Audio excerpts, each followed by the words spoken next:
Plus de produits laitiers pour éviter les fractures et la baisse du tabagisme dans le monde, voici le flash de la curiosité proposé par la rédaction de Ça m'intéresse.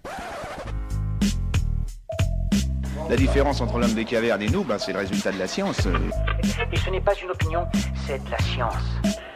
Notre monde n'est pas si moche. Une étude de grande ampleur menée par une équipe de chercheurs australiens et publiée dans la prestigieuse revue British Medical Journal confirme l'intérêt pour les seniors de consommer plus de produits laitiers. En effet, avec l'âge, la masse osseuse et musculaire diminue, alors que les personnes âgées sont souvent malnutries, avec notamment des apports insuffisants en calcium et en protéines. Pour mesurer l'impact de la consommation de produits laitiers sur le risque de fracture chez les personnes âgées, la docteure Sandra Juliano, de l'Université de Melbourne, a suivi près de 7195 résidents de 60 établissements de santé sur 2 ans. La moitié des personnes surveillées ont poursuivi leur consommation habituelle de produits laitiers avec 2 portions par jour, tandis que le second groupe a augmenté sa dose quotidienne avec 3 portions et demie pour atteindre les recommandations quotidiennes de calcium et de protéines.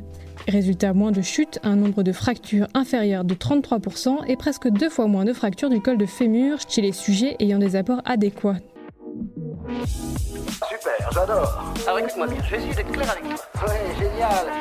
En plein mois sans tabac, voilà un chiffre qui pourrait motiver les plus courageux à poursuivre leurs efforts. Selon les données de l'OMS, 1,3 milliard de personnes consommaient du tabac dans le monde en 2020 contre 1,32 milliard en 2015. Avec 20 millions de consommateurs en moins, les autorités sanitaires se réjouissent de voir que 66 pays pourraient réduire la consommation de tabac de 30% entre 2010 et 2025. Mais encore beaucoup de chemin reste à parcourir, notamment pour combattre l'industrie du tabac, rapporte l'OMS. Selon les dernières statistiques de l'ONU, le tabac va parfois jusqu'à tuer la moitié de ses consommateurs. Près de 8 millions de personnes meurent chaque année à cause du tabac. Voilà, c'est tout pour aujourd'hui. On se retrouve bientôt pour un nouveau flash. En attendant, vous pouvez retrouver tous nos épisodes sur les plateformes de podcast Spotify, Deezer et Apple Podcasts.